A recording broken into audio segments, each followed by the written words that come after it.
Antes de entrar a nuestro mensaje, queremos compartir con ustedes esta alabanza que creemos va a ser de bendición, como lo ha sido también para nosotros. Escúchenla.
Hermosa alabanza. Jesús es la única razón de nuestra adoración. Es por eso que estamos aquí el día de hoy. Y es por eso que también queremos aprender de Él el día de hoy. Gracias por acompañarnos y por estar con nosotros en este momento para disfrutar también, no solo de alabarle, sino también de escuchar su palabra. Y lo queremos hacer preparándonos en una oración para dedicarnos al Señor al recibir su mensaje. Y decimos juntos con esta oración: Señor, en este momento dispongo mi corazón y mi voluntad para ser oidor y cumplidor de tu palabra en obediencia. Guíame con tu Espíritu Santo para ser transformado a la imagen de tu Hijo. Que así sea. Un estudiante de la escuela Eagle Rock Junior High ganó el primer lugar en el concurso científico de su escuela. En su proyecto, este chico quería demostrar qué tanto nos hemos acostumbrado a las prácticas científicas y al temor que éstas infunden en el entorno. Así que, para llevar a cabo su proyecto, él pidió a las personas que firmaran una demanda de estricto control y o eliminación total de un elemento químico, y con una muy buena cantidad de razones. Número 1, puede causar sudor excesivo y vómitos. Número 2, es el principal componente de la lluvia ácida. Número 3, puede causar quemaduras en su estado gaseoso. Número 4, la inhalación accidental puede causar la muerte. Número 5, reduce la efectividad a los frenos de los carros. Y número 6, se ha encontrado también en tumores de pacientes con cáncer terminal. Así que él pidió a 50 personas que estaban dispuestas a a emprender una campaña contra este elemento químico. Y de las 50 personas, 43 dijeron que sí inmediatamente. 6 estaban indecisos. Pero solamente uno sabía que el elemento químico del cual se estaba hablando era el H2O, el agua. Por cierto, el título del proyecto era ¿qué tan ingenuos somos? Y la conclusión es obvia. Es que muchas veces podemos atentar contra lo que es para nuestro beneficio por pura ignorancia. Muchas veces podemos equivocar nuestras decisiones por nuestra ingenuidad. Muchas veces podemos privarnos de conocer todo lo que tenemos en Cristo, en la vida espiritual que tenemos en Él, por desconocer su palabra. Muchas veces podemos pasar incluso hasta años en la fe cristiana y parecer niños inmaduros. El pasaje de hoy nos lleva a que nosotros precisamente le demos importancia debida a nuestro estado espiritual, tanto como para que no lo dejemos al azar, para que nos rete a la disciplina personal de crecer hacia la madurez que Dios desea de todos nosotros. Sí, eso es lo que el pasaje hoy nos invita a tener. El escritor bíblico, guiado por el Espíritu Santo, nos continúa en su exhortación, en su ánimo y en su amonestación también, en la advertencia que estamos teniendo y siguiendo allá en el capítulo 6 de Hebreos, que es a donde les invito a ir, por favor. Vayan conmigo a Hebreos capítulo 5,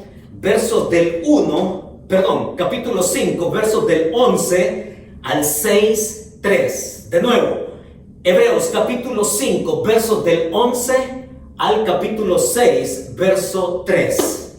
Y vamos a ver qué es lo que entonces tenemos acá para nuestra nutrición espiritual, para nuestra vida diaria, para lo que es el deseo de Dios, para que nosotros vayamos adelante, para que podamos ir al encuentro de todo lo que Dios quiere que descubramos en Él, de lo que ya tenemos, pero que desea que lo descubramos.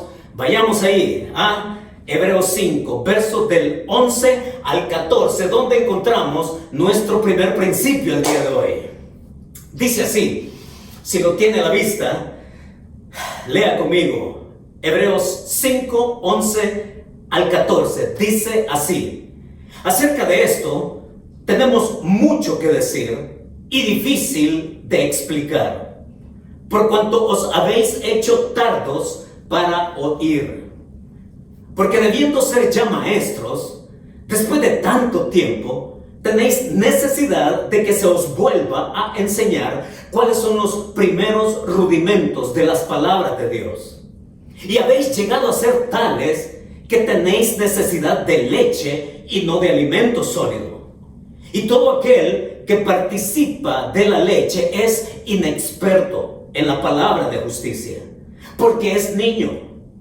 Pero el alimento sólido es para los que han alcanzado madurez, para los que por el uso tienen los sentidos ejercitados en el discernimiento del bien y del mal. Ahí vamos a comenzar. Versos del 11 al 14.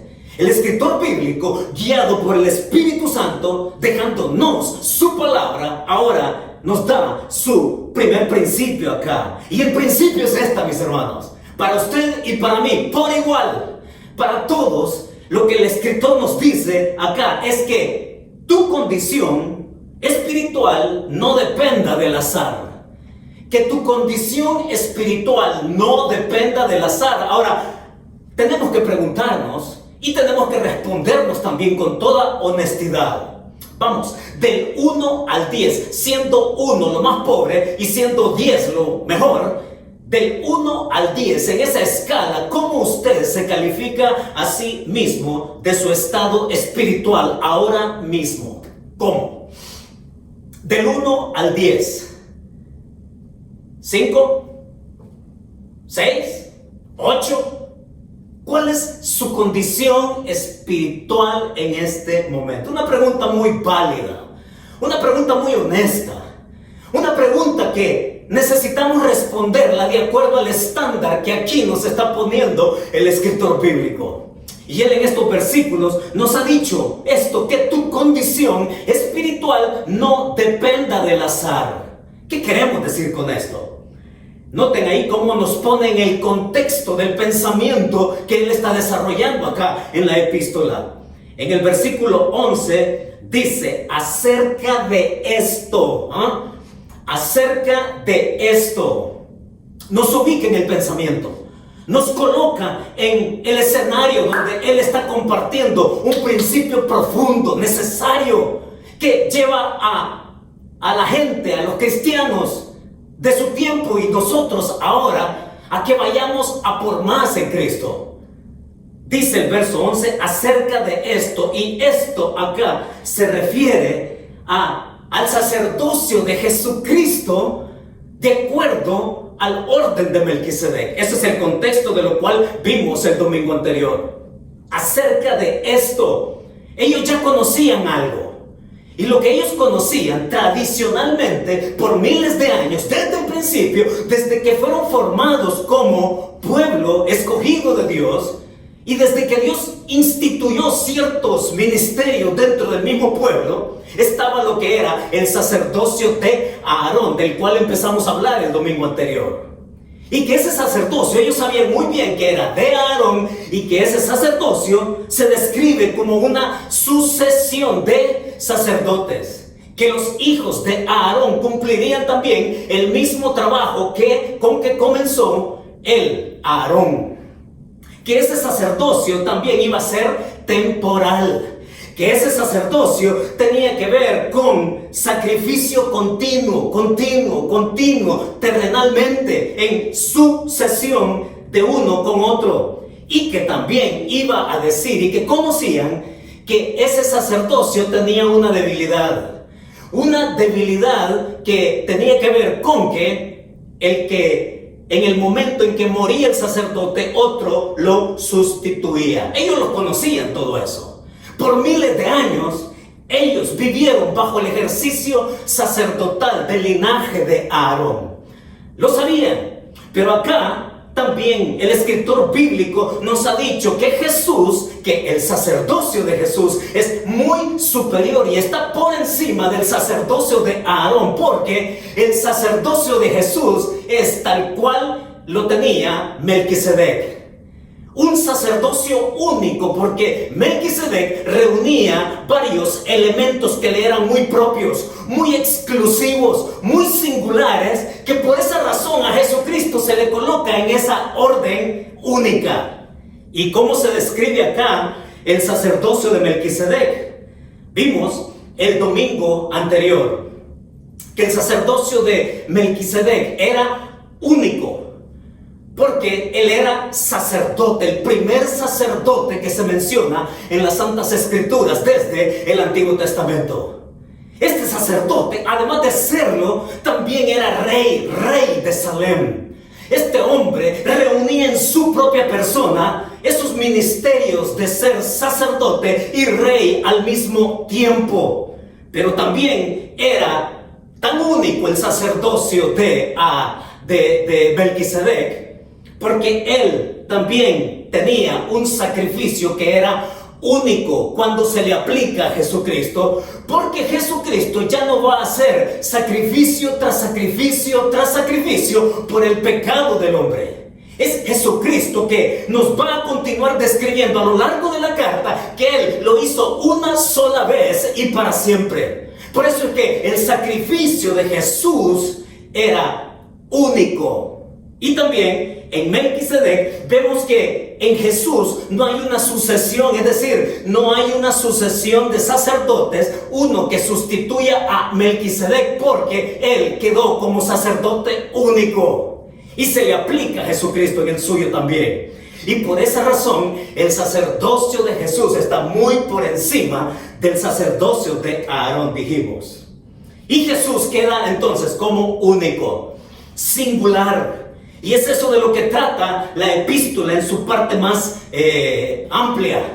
Y aquel escritor entonces está diciendo acerca de esto les quiero contar yo, dice el escritor bíblico. Quiero que oigan. Y la idea de escuchar no es algo que aparece aquí como novedoso, porque lo ha venido tratando desde el capítulo 2. Si nosotros vamos, por ejemplo, al capítulo 2, verso 1, va a decir ahí: por tanto, es necesario que con más diligencia atendamos a las cosas que hemos oído. Y luego en el capítulo 3, verso 7, también va a decir: por lo cual, como dice el Espíritu Santo, si oyereis hoy su voz, no endurezcáis vuestros corazones. Y lo va a repetir también en el verso 15 del capítulo 3, entre tanto que se dice: si oyereis hoy su voz, no endurezcáis vuestros corazones. Y lo va a repetir una vez más ahí en el capítulo 4, verso 1. Temamos pues, no sea que permaneciendo aún la promesa de entrar en su reposo, alguno de vosotros parezca no haberlo alcanzado. Y es esa idea de escuchar. Dice el verso 2, porque también a nosotros se nos ha anunciado la buena nueva como a ellos, pero no les aprovechó el oír la palabra por no ir acompañada de fe en los que le oyeron. Y bueno, capítulo 4, verso 7 va a insistir también. Otra vez determina un día, hoy, diciendo: después de tanto tiempo, por medio de David, ¿cómo se dijo? Si oyereis hoy su voz. Oigan, es que el escritor, la idea de escuchar, la ha traído desde el principio, porque él quería llegar a este punto. Quería llegar al meollo, quería llegar a lo más relevante con que él quiere que los cristianos de su tiempo entiendan quién es Jesús. Y cómo tienen que vivir en Él. Y cómo tienen que caminar con Él. Así que venimos acá. Y Él en nuestro pasaje 5, 11 al 14 les está diciendo: yo les quiero hablar de todo lo que significa la persona de Jesucristo. Y dice ahí: yo tengo mucho que decirles, pero me es tan difícil explicárselos por una razón. Y la razón está ahí. Dice: os habéis hecho tardos. Os habéis hecho tardos para oír. Y tenemos que entender qué quiere decir él por tardos para oír. Sí, es una palabra que tiene que ver, mis hermanos, con el peligro que podemos correr al mostrarnos indiferentes. Al mostrarnos indiferentes a la receptividad de la palabra de Dios, con que Él quiere formarnos. Fíjese que estoy diciendo con que Él quiere formarnos, no solamente con que Él quiere informarnos. Nos quiere informar, quiere que lo sepamos y quiere que lo entendamos, pero más que eso también llevarlo al punto más concreto de que esto genere vida, genere transformación, que es por lo cual también la palabra nos es dada. Y la palabra está tardos para oír. Mire qué interesante, porque aparece de nuevo en el capítulo 6, verso 12, y la palabra que se traduce tardos aquí en el verso 11 es la misma que aparece en el capítulo 6, verso 12, a fin de que no os hagáis perezosos.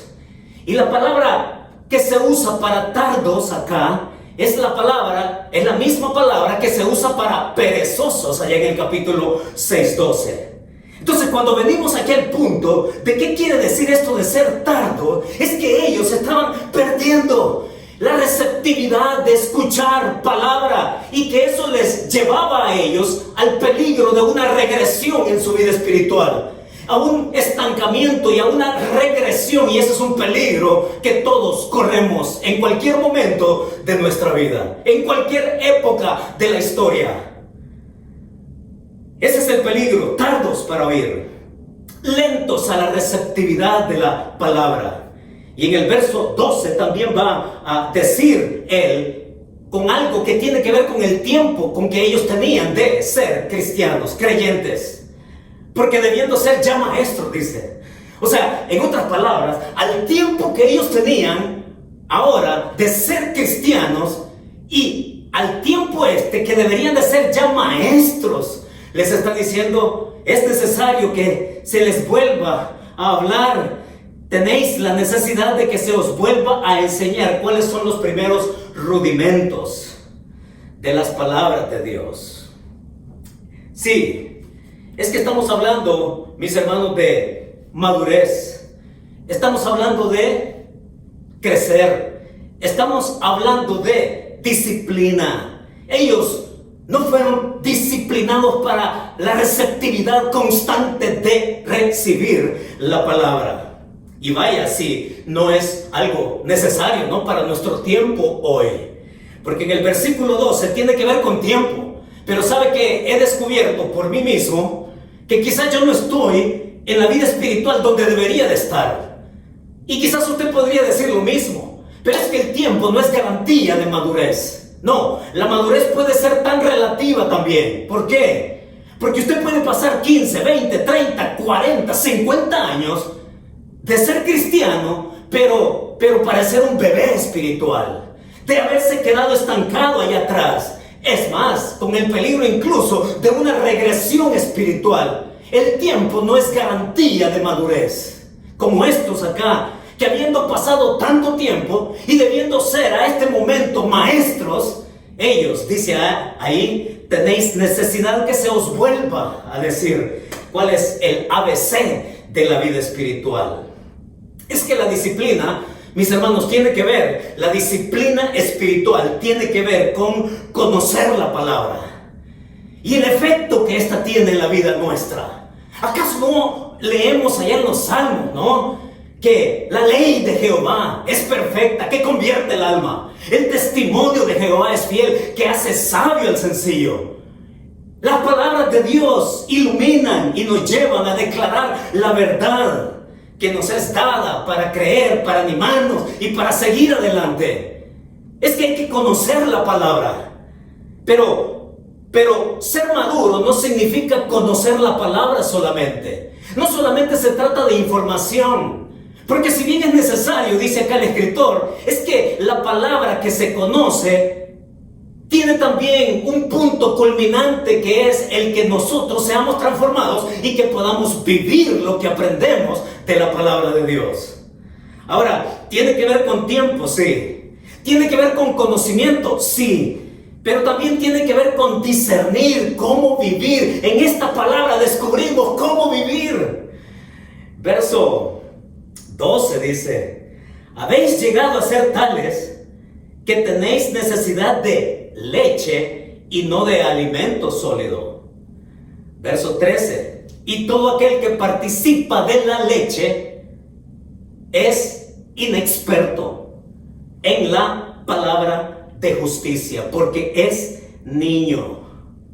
Sí, mis hermanos, la inmadurez tiene que ver con que usted se acostumbre solamente a tomar leche, a tomar vianda liviana, a comer solamente papilla espiritual. Pero aquí dice que el alimento sólido es para los que han alcanzado madurez. Ese es el propósito del escritor cuando les está diciendo a ellos y a nosotros que constantemente nuestra dieta tiene que ser con comer aquello que nos habla, que nos dice y que nos lleva a conocer con amplitud y con profundidad la vida de Jesucristo, que al fin y al cabo es a quien nos queremos llegar a parecer, ¿no es cierto?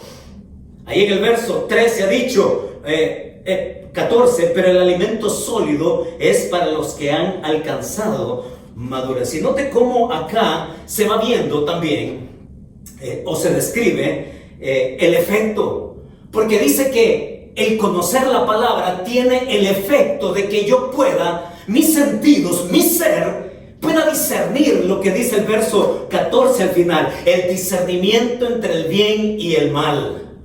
Que yo pueda entonces encontrarme con un alimento sólido que me haga distinguir la voluntad de Dios en este mundo en el cual vivo. Esa voluntad de Dios que no es un misterio, no es un acertijo, no es un enigma, es una claridad que se puede comprender, entender desde la palabra de Dios cuando la estamos metiendo en nuestra alma, en nuestro corazón. Y al entenderla, entonces yo estoy claro cómo tengo que proceder, cuál va a ser mi conducta, qué espera Dios de mí. Estoy claro de lo que Dios quiere de mí y por lo tanto yo puedo, en consecuencia, vivir de la manera como Él quiere. Eso es lo que nos dice el verso 14. A eso se refiere con alimento sólido. Alimento sólido, mis hermanos. Es ese alimento sólido. Oiga, déjeme hablar un poco qué es el alimento sólido. El corazón del escritor está. Y si yo fuera él, les estaría diciendo con todo mi corazón esto. Oigan, yo quiero que ustedes entiendan qué más es el perdón. Yo quiero que ustedes entiendan qué más es la gracia. Yo quiero que ustedes entiendan qué más significa misericordia desde la cruz del Calvario. Yo quiero que ustedes sepan y conozcan qué significa que tú hayas sido escogido en Cristo antes de la fundación del mundo. Yo quiero que tú sepas lo que significa que tú en Jesucristo fuiste adoptado hijo de Dios. Yo quiero que conozcas lo que significa perseverar en medio de tus circunstancias duras. Yo quiero que tú conozcas todo lo que te ofrece el Señor hoy y de lo que viene después, de cómo Él te ha reservado un lugar para ti, herencia eterna. Yo quiero que conozcas todo eso, pero no puedo, dice el escritor, porque eres niño. Te has quedado solamente con la leche espiritual. Y note las 4 maneras entonces en los versículos del 11 al 14, cómo Él describe la inmadurez. Y la describe por un lado como pereza, como falta de receptividad a la palabra, ¿sí? Y también ahí nos ha dicho en el verso 12 que al no tener palabra, oiga, me vuelvo incapaz de ministrar a otros. Cuando no tengo palabra en mi corazón, en mi vida, no tengo palabra que compartir con los demás. Me limito y me inhabilito para bendecir a otros con la experiencia espiritual con que Dios también al formarme puede usarme para bendecir a otros. También va a decir en el verso 12 y 13, es que la inmadurez tiene que ver solamente con quedarse con las verdades elementales, básicas, elementales y básicas. Y también otra manera de que él describe la inmadurez aquí es que la persona, usted y yo, podemos quedar en una falta de habilidad para vivirla. Porque dice ahí, ¿no? Porque dice, para los que por el uso tienen de la palabra de justicia, esta palabra de justicia, que es lo mismo decir palabra de verdad, para los que por el uso de esta palabra tienen los sentidos ejercitados en el discernimiento del bien y del mal. Mis hermanos, una cosa es cierta, si nosotros no tenemos palabra de Dios en nuestra mente, en nuestro corazón, créame, vamos a ser muy frágiles. Vamos a ser muy blandos. Y déjeme demostrárselo con algo que me sucede con cierta regularidad. Sucede que yo voy al gimnasio. Y cuando yo comencé a ir al gimnasio, oigan, pues como suele ser, ¿no? Al principio empecé con un peso así, muy liviano. Muy liviano. No era capaz de levantar pesas de mayor calibre porque no estaba apto mi músculo para eso todavía. Y tuvieron que pasar días y semanas para que el músculo pudiera irse tonificando, haciendo ejercicios de resistencia. Y una vez cuando el músculo fue tonificándose y fue tomando resistencia, entonces pude ser capaz de ir aumentando mi peso, al punto de que hoy esta es una pesa de 30 libras. Y puedo levantar un poco más que eso. He llegado hasta 45. Ahora, en ningún momento, oigan, para llegar a las 45, en el primer día, no, yo comencé con 10. Y con los días aumenté a 15. Y con los días a 20. Y así. Y ahora, esto es de 30. Esto lo uso en casa. Porque es hasta este peso que yo tengo en casa. Y ahora que los gimnasios han sido cerrados y todo se ha vuelto a cerrar aquí en California, entonces este es el peso máximo que tengo en casa, pero en el gimnasio usualmente uso mayor peso. Ahora, mis músculos pueden entonces levantar y pueden entonces ejercitar con facilidad porque están tonificados. Y mientras dure el encierro de nuevo, y mientras espero que abran el gimnasio para seguir haciendo mi ejercicio allá, para que yo no destonifique mi músculo, ahí me mantengo en casa. Ahí me mantengo en casa haciendo ejercicio en mi garage, en mi cochera, y entonces estoy nutriendo mi músculo con ejercicios de resistencia. Mis hermanos, lo mismo ocurre en la vida espiritual. Si usted no está ejercitando su corazón, su alma, su mente en la palabra de Dios, créame, usted va a estar frágil. Usted va a estar así, suave. Va a estar así, flácido. Cuando lo que el Señor aquí nos está diciendo es que nutramos con alimento sólido, proteína espiritual, nuestro corazón, y que sepamos discernir, que nos abarque de tal manera los sentidos, dice, que podamos discernir entre el bien y el mal. Vaya si no necesitamos eso ahora. Y le animo, hermano, aquí viene entonces una aplicación de lo que encontramos hasta este momento en estos primeros versos del 11 al 14. Y la aplicación es esta, hermanos. Ojo, aplícate en la palabra para que tus decisiones estén en armonía con la voluntad de Dios. Aplícate en la palabra para que tus decisiones estén acorde a la voluntad de Dios. Es aquí donde podemos entonces discernir qué es lo que Dios quiere de nosotros. Pero si no la estamos ejercitando como un músculo que se mantiene tonificado y que va a estar apto para resistir más peso, oiga, tú no vas a estar listo para resistir las presiones de la vida porque no tienes palabra en tu mente y en tu corazón. Así que en este primer momento del mensaje nos encontramos en algo, y permíteme ser directo, por favor. Permíteme ser directo, por favor. Sí. Si tú no estás dedicando tiempo para la oración, si no estás dedicando tiempo para la palabra, tú no estás creciendo. Tú no estás creciendo. Yo ya sé que más de alguno me va a decir, sí, pero yo voy en el carro, yo voy orando. Sí, qué bueno, porque hay que tener una actitud de oración. No, pero es que cuando yo voy manejando voy oyendo ahí la Biblia, la voy escuchando. ¡Qué bueno! Pero tú vas distraído, tú no vas viendo una película y vas manejando, ¿no es cierto? Tu atención está diversificada y entonces hay distractores. Sí, está bien que vayas manejando, orando en actitud de oración, perfecto. Eso lo tenemos que hacer cocinando, manejando, qué sé yo, en todas las actividades. Pero si tú no estás apartando un tiempo donde te enclaustras, donde te mueves al corazón de Dios en privado, si no estás orando y si no estás en la palabra, oye, tú no estás creciendo. Y te mantienes como un bebé espiritual. Entonces lo que el escritor nos ha dicho en este primer momento es, no dejes que tu condición espiritual dependa del azar.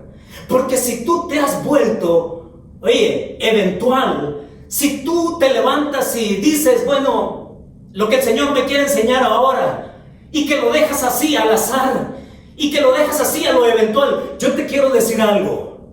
Si esta semana, por ejemplo, que estamos terminando, si esta semana tú no has tenido tiempo para orar, déjame decirte que tú eres un cristiano eventual.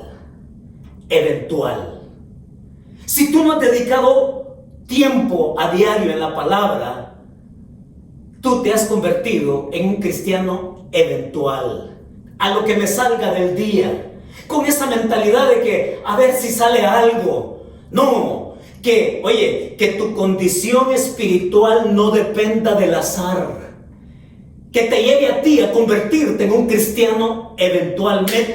Métele músculo a tu corazón, músculo espiritual, proteína y alimento sólido con el cual tú puedas discernir entre el bien y el mal, dice el pasaje. Ahora, esto nos lleva al segundo principio. Y el segundo principio lo encontramos en los versos del 1 al 3 en el capítulo 6, en la continuidad de nuestro pasaje. Si lo tienes ahí, entonces, léelo conmigo. Y dice así: por tanto, dejando ya los rudimentos de la doctrina de Cristo, vamos adelante a la perfección, no echando otra vez el fundamento del arrepentimiento de obras muertas, de la fe en Dios, de la doctrina de bautismos, de la imposición de las manos, de la resurrección de los muertos y del juicio eterno. Y esto haremos, dice, si Dios en verdad lo permite. ¿Cuál es el segundo principio? El segundo principio que el escritor, guiado por el Espíritu Santo, nos da es que tu condición espiritual te rete a avanzar con disciplina. Que tu condición espiritual te rete a avanzar con disciplina. Y de nuevo la pregunta que hicimos al principio: del 1 al 10, ¿cuánto te calificas? ¿5? ¿3? ¿6? Que tu condición espiritual te rete a avanzar con disciplina, porque en el verso 1 dice: por tanto, sí, dejando ya los rudimentos de la doctrina de Cristo, y este es el enfoque, vamos adelante a la perfección, es decir, a la madurez. Y entonces él va a mencionar seis cosas que los judíos tenían como una enseñanza y como un aprendizaje básico en su cosmovisión, en su entendimiento de lo espiritual. Él va a decir 6 cosas. Y la primera de esas 6 cosas dice del arrepentimiento de obras muertas. Y las obras muertas a las cuales se refiere acá, ellos como judíos, como hebreos, sabían que tenían que cumplir las obras de la ley, ya, para agradar a Dios. Y que se convencían de que, hombre, no podían cumplirla porque era imposible cumplir la ley en su totalidad. Y entonces lo único que la ley les decía era que estaban condenados por ser pecadores, porque eran incapaces de cumplirla. Pero la fe es tan superior a eso, que entonces pasar de las obras muertas a la fe en Cristo, eso sí te da constancia, eso sí te puede encaminar en victoria, eso sí te puede llevar porque te abrazas de la gracia de Dios para seguir con Él en su caminar cercano. Lo segundo que va a decir ahí, de la fe en Dios. No solamente se trata de confiar y que ya soy salvo y que eso es todo. No se trata de que yo por la fe reconozco que soy pecador, que necesito un salvador, que necesito ser salvo, que necesito ser perdonado y ya eso es todo. No, Dios quiere mucho más contigo. Dios quiere mucho más contigo. Apenas creer es la puerta que te abre para un caminar hasta el momento en que te vas a morir. Es toda una vida con que Dios quiere mostrarte en su Hijo cuánto tienes en Él. Así que dice él, de esa fe en Dios, apenas es el principio, pero quiero mostrarte más. Vamos adelante, dice el escritor. Va a hablar de la doctrina de bautismos, ¿ya? Y estos bautismos acá no se refiere al bautismo que practicamos como confesión de fe. No, es más, está en plural. Se trata de esos rituales de limpieza espiritual con que ellos eran practicantes. Hacían este tipo de lavamientos para estar a cuentas con Dios en diferentes situaciones, Pero Él les pasa de eso al bautismo que encontramos en la limpieza espiritual completa con que el Espíritu Santo nos incorpora al cuerpo suyo, la iglesia, en el momento en que lo recibimos. Habla de imposición de manos también. Imposición de manos cuando el sacrificio era ofrecido vez tras vez para confesar pecados, arrepentimiento. Pero aquí Él está diciendo imposición de manos porque Jesucristo fue el único sacrificio necesario. Así que pasar de eso a la resurrección de los muertos también. El judío sabía que había una resurrección de muertos en el futuro. Pero una resurrección de muertos, oiga, es tan rica la doctrina de la resurrección en la Escritura que tenemos que, estudiarla en una ocasión. Porque se habla de la resurrección, ¿no? De aquellos que volvieron a la vida, pero que volvieron a su vida normal, tal cual la tuvieron antes de morir. Volvieron a lo que tenían antes. Pero la resurrección es tan rica y tan amplia y tan profunda que es Jesucristo el que inaugura la resurrección, siendo Él las primicias de eso. Es Jesucristo que muere, es Jesucristo que se levanta de entre los muertos, pero es Jesucristo el que no vuelve a la vida que tuvo antes. Es Jesucristo que al levantarse de los muertos da un salto de calidad y Él llega a la vida abundante, plena, eterna, de la cual ni yo ni nadie nos podemos, hablar tan así claramente porque no la conocemos aún. Solamente lo que tenemos de Cristo acá, en su cuerpo glorificado después de resucitar. La resurrección de los muertos y del juicio eterno. Miren todas las doctrinas, ¿no? Que ellos, que estaban y que conocían de manera básica, pero el que el escritor dice, yo los quiero llevar adelante. Les quiero hablar de todo esto. Sí, y cada una de estas se dio cuenta. Todas las mencionadas acá tiene que ver de la relación con Dios, tiene que ver con la relación entre nosotros como iglesia y tiene que ver en relación hacia el futuro, hacia dónde vamos. Yo les quiero enseñar todo esto, pero me cuesta, se me hace tan difícil, porque muchos de ustedes están diciendo, son niños. Sí, mis hermanos, necesitamos nosotros necesitamos romper nuestra propia oposición. ¿Por qué digo esto? Necesitamos romper, hermanos, nuestra propia oposición. Por lo que dice el verso 3. Y esto haremos, dice, si Dios en verdad lo permite. Es interesante, pero el verso 3 nos da una pista importante, interesante. Y esto haremos si, y esa está una cláusula condicional de tercer grado.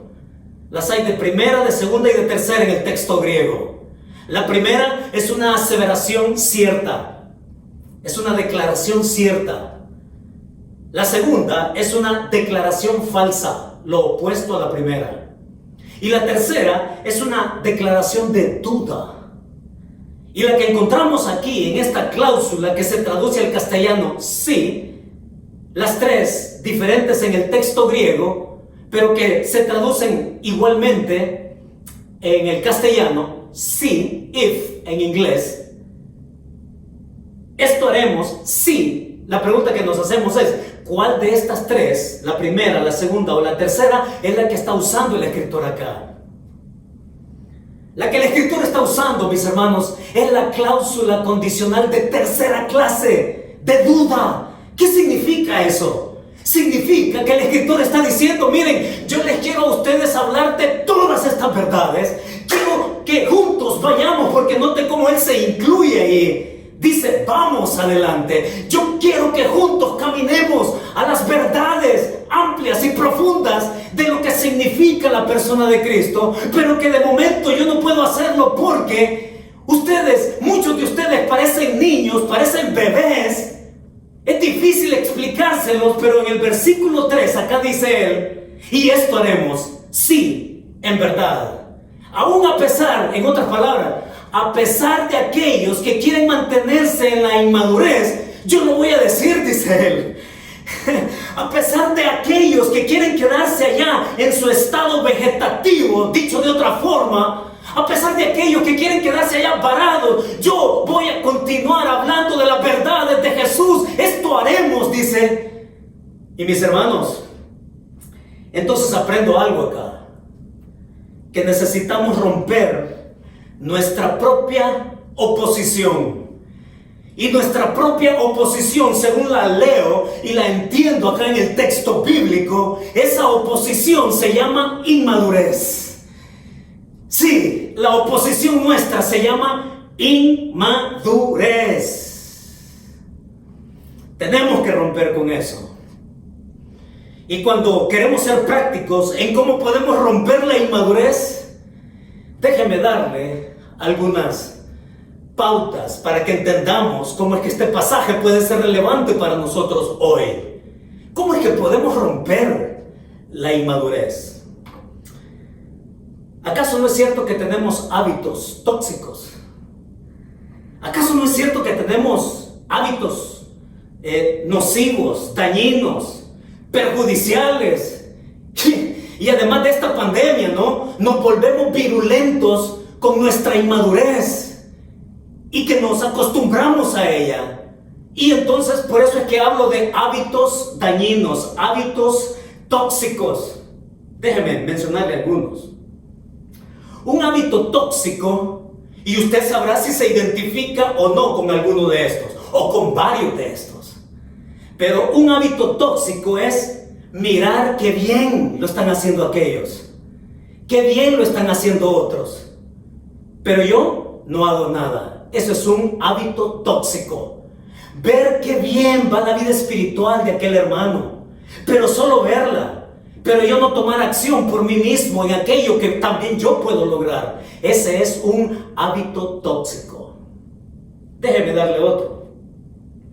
Quizás usted, como muchos, ha dicho, ¿no? Bueno, yo en mi vida espiritual pues no soy el mejor, pero tampoco soy el peor. ¿Lo ha dicho alguna vez? Esa realidad difusa en donde por lo general siempre estamos poniendo excusas. Una realidad difusa con excusas. No, pues yo no soy tan buen cristiano, pero tampoco soy lo peor. Una realidad difusa con excusas. Y eso es un hábito tóxico. Déjeme darle otro. Acompañarte de otros que piensan y actúan igual que tú. ¿Cómo es eso? Acompañarte de otros que piensan y actúan igual que tú. Es decir, te haces codependiente de lo negativo. Ese es un hábito tóxico. Te haces dependiente de un hábito negativo. Es decir, no asumes la responsabilidad. Te haces codependiente de alguien más en lo malo que hace. ¿Sí? Ese es un hábito tóxico. Y uno más. Mantenerte en tu zona de comodidad. Mantenerte en tu zona de comodidad significa que te presentan el reto, ¿no? Que te están animando a que sigas y tú prefieres quedarte ahí en lo intrascendente. Y ese es un hábito tóxico. Entonces tú podrás decidir, ¿no? Con cuál de estos aplicas. Si aplicas a ver cómo les va bien a otros y a ti no, porque tú no tomas acción en ello. Y pensar que a lo mejor pues ni eres el gran cristiano, pero tampoco eres el peor. Y entonces te vuelves así, con una realidad difusa, poniendo excusas constantemente. O si eres un cristiano que te acompañas de otros que piensan mediocremente igual que tú, y que ahí no asumes tu responsabilidad. O que eres un cristiano donde te mantienes en tu zona de comodidad. ¿En cuál de todas estas aplica tu corazón? Y a fuerza de ser sincero, tenemos que decir, bueno, sí, yo me quedo con la número 3, ¿verdad? Yo me quedo con la número 4. Mis hermanos, rompe tu propia oposición. Y cuando hablamos de hábitos tóxicos, por supuesto que hay que sustituirlos por hábitos sanos. por hábitos buenos, por hábitos desafiantes. Y es ahí donde nos ponemos en la práctica de lo que el escritor intenta decirle a estos cristianos. Que ellos rompan su propia oposición de inmadurez, tomando medidas concretas de ir adelante. Mis hermanos, la vida espiritual no se vive por accidente, no se vive por eventos, no se vive por ocasiones, no se vive por temporadas, se vive constantemente. Y para vivirla constantemente necesitamos disciplina. Es una palabra linda, hablar de disciplina, porque nos coloca en el esfuerzo, nos coloca en el desafío, nos coloca en el propósito, nos coloca en metas, en un proceso donde yo voy marcando el paso a lo que Dios quiere de mí, de nosotros. Disciplina nos coloca en el escenario de la continuidad, de ir logrando avance, de conquistar así áreas en nuestra vida con la gracia del Señor. Aquí el escritor entonces nos pone pasos concretos. Esto haremos, dice, si Dios en verdad lo permite. Aun cuando algunos van a querer quedarse en su inmadurez, yo lo voy a decir, dice él, yo lo voy a compartir. Y por eso es que hemos dicho, ¿no?, que a partir del capítulo 5, 6, 7, 8, 9, él va a dedicar 5 capítulos a hablar de verdades profundas acerca de Jesucristo. Y espero que usted no se las pierda. Y espero que usted le esté metiendo proteína a su corazón, a su mente. Entonces déjeme darle algunos pasos concretos de cómo podemos encaminarnos en una disciplina constantemente hasta caminar en el propósito de Dios. Con esto, mis hermanos, busque tiempo para orar. Busque una hora específica para orar. Busque un lugar específico para hacerlo. Encuentre una lectura específica donde usted pueda conocer a Dios en su palabra de justicia, en su palabra de verdad, con la cual Él quiere transformarnos. Busque, mis hermanos, ese contenido. No al azar, no donde usted abra la Biblia y donde la página se abra. No es así la cosa. Mire, por excepción tal vez, pero que usted de manera específica, así, de manera concreta, específica, deliberada, usted pueda estar conociendo a Dios en su palabra de justicia. Y cuando nos encaminamos con pasos así, podemos estar seguros que vamos en la dirección correcta. Establecer metas específicas, aprenderse un versículo por semana, eso es meterle proteína a su corazón. Que usted piense, no, me voy a aprender 4 versículos en este mes, 1 por semana. Eso es meterle fibra proteínica a su corazón. Que usted pueda definir un plan de dejarse sin excusa ya. Y que también usted, si le cuesta, me va a decir, es que a mí me cuesta orar. ¿Sabe qué he aprendido yo?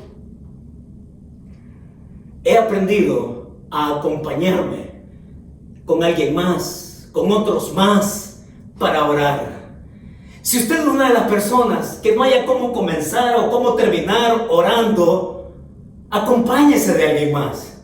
Ore con otros. Crezca y aprenda con otros también a lo que es orar juntos. Sí, y calibre su progreso. Comienza el día lunes, mañana mismo, comienza el día lunes, un versículo por semana. Y al final de la semana usted allá podrá tener en su corazón un versículo más que le ha metido a su corazón. Podemos entonces ir adelante a la perfección, a la madurez. Aquí el escritor bíblico, y les quiero concluir con esto, hermanos. Y quiero concluir con esto. Vaya que el calor aquí en el sur de California está de lo mejor. Pero sí, imagínense ustedes qué tremendo, ¿no? El calor externo más el furor del fuego del Espíritu Santo adentro, hombre, está caliente la cosa, ¿no? Pero déjenme concluir de esta manera. Les puedo asegurar que ninguno de nosotros puede crecer llevando su vida espiritual en piloto automático. No. No se puede crecer llevando la vida espiritual en piloto automático. Le puedo asegurar que ninguno de nosotros puede crecer si dejamos nuestra vida espiritual al azar o a lo eventual, a lo que en el día. No, así no se crece espiritualmente. Les puedo asegurar, mis hermanos, que ninguno de nosotros puede crecer. No puede crecer si no tomamos una acción deliberada, disciplinada, de caminar día con el Señor.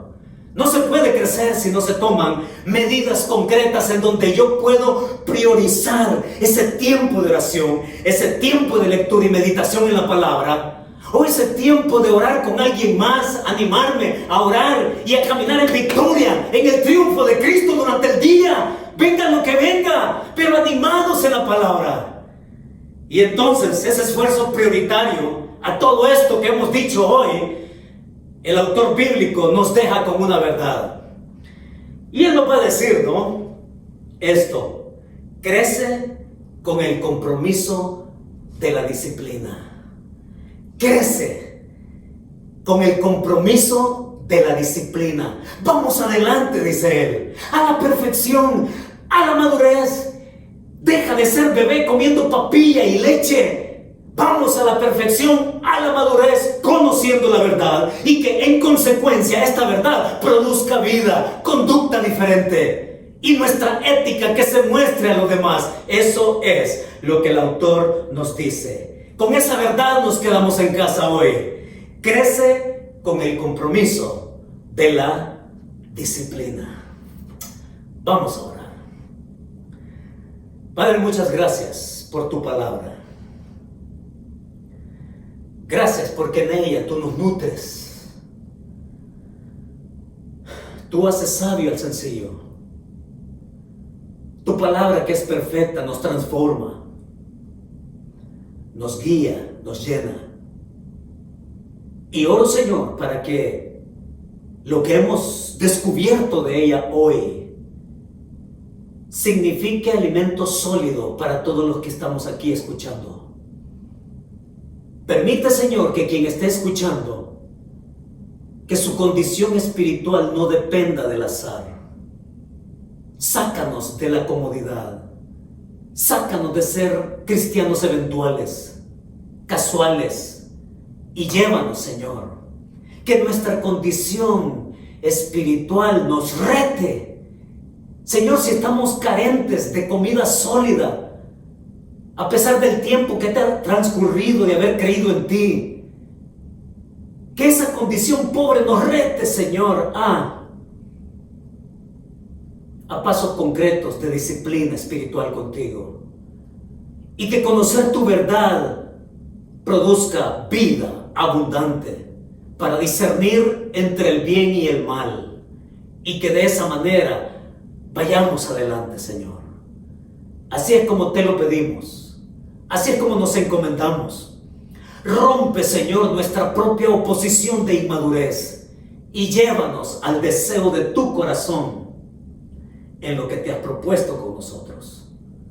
Te lo pedimos en el nombre de tu Hijo Jesucristo. Amén y amén. Que Dios nos bendiga.